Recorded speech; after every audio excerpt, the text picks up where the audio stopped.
বিশ্ব স্বাস্থ্য সংস্থার দক্ষিণ পূর্ব এশিয়ার পরিচালক হিসেবে দায়িত্ব পালন করছেন সাবেক প্রধানমন্ত্রী শেখ হাসিনার মেয়ে সাইমা ওয়াজেদ পুতুল। আগামী অক্টোবরে ঢাকায় অনুষ্ঠিত হওয়ার কথা ছিল সংস্থাটির আঞ্চলিক সম্মেলন।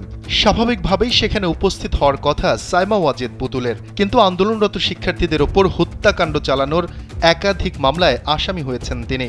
এমন পরিস্থিতিতে ঢাকায় সম্মেলনে অংশ নিতে আসলে পুতুল গ্রেফতার হতে পারেন ছিল এমন সম্ভাবনা, কিন্তু সব সম্ভাবনার অবসান হলো নতুন এক সিদ্ধান্তে।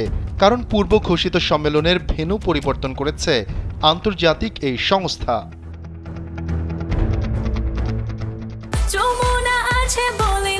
যমুনা রেফ্রিজারেটর, খাবার ফ্রেশ তো লাইফ জম্পেশ। বাংলাদেশের অন্যতম পরিচিত সংবাদ মাধ্যম দৈনিক যুগান্তর এক প্রতিবেদনে জানিয়েছে, আগামী অক্টোবরে ঢাকায় অনুষ্ঠিত হওয়ার কথা ছিল বিশ্ব স্বাস্থ্য সংস্থার পূর্ব নির্ধারিত আঞ্চলিক সম্মেলন, কিন্তু ভেন্যু বদলেছে বিশ্ব স্বাস্থ্য সংস্থা।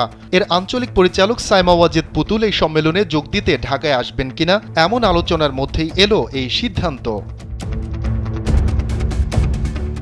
প্রতিবেদনে বলা হয়, গেল ৫ আগস্ট ছাত্র জনতার অভ্যুত্থানে ক্ষমতাচ্যুত হয়ে ভারতে আশ্রয় নেন শেখ হাসিনা। আন্দোলনকারীদের উপর গুলিবর্ষণের ঘটনায় এ পর্যন্ত হাসিনার বিরুদ্ধে হয়েছে শতাধিক মামলা। গণহত্যার দায়ে তার বিরুদ্ধে তদন্ত হচ্ছে আন্তর্জাতিক অপরাধ আদালতে। এর মধ্যে কিছু মামলায় অভিযুক্ত করা হয়েছে বোন শেখ রেহানা, মেয়ে সাইমা ওয়াজেদ পুতুল ও ছেলে সজীব ওয়াজেদ জয়কে। এমন পরিস্থিতিতে অক্টোবরে পূর্ব নির্ধারিত আঞ্চলিক সম্মেলন ঢাকায় হবে কিনা তা নিয়ে ধোঁয়াশা তৈরি হয়। কারণ পুতুল ঢাকায় এলে তাকে গ্রেফতার করা হবে কিনা এ নিয়ে আলোচনা চলছিল। তবে আপাতত এমন কোনো সমীকরণ নিয়ে ভাবতে হচ্ছে না। ঢাকার একটি সূত্র নিশ্চিত করেছে, বাংলাদেশে হতে যাওয়া সম্মেলনটি অনুষ্ঠিত হবে ভারতের নয়াদিল্লিতে। ফলে পুতুলকে গ্রেফতারের ঝুঁকি নিয়ে ঢাকায় আসতে হচ্ছে না। সূত্রটি বলছে, আগামী 14 থেকে 18 অক্টোবর নয়াদিল্লিতে বসবে এই সম্মেলন। ঢাকা এবং দিল্লির কূটনৈতিক সূত্রের ভাষ্য, আন্তর্জাতিক পর্যায়ে যাতায়াতে সাইমা ওয়াজেদ পুতুলের জাতিসংঘের ভ্রমণ দলিল ব্যবহার করার কথা, যা সাধারণভাবে জাতিসংঘ পাসপোর্ট হিসেবে পরিগণিত হয়।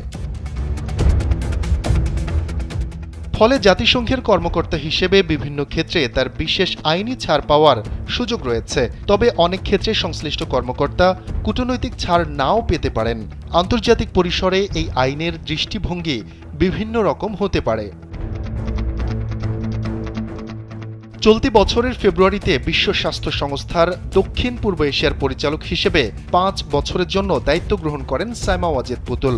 দক্ষিণ ও দক্ষিণ পূর্ব এশিয়ার 11টি দেশে বিশ্ব স্বাস্থ্য সংস্থার কাজের দেখভাল করে দিল্লি ভিত্তিক আঞ্চলিক দপ্তরটি।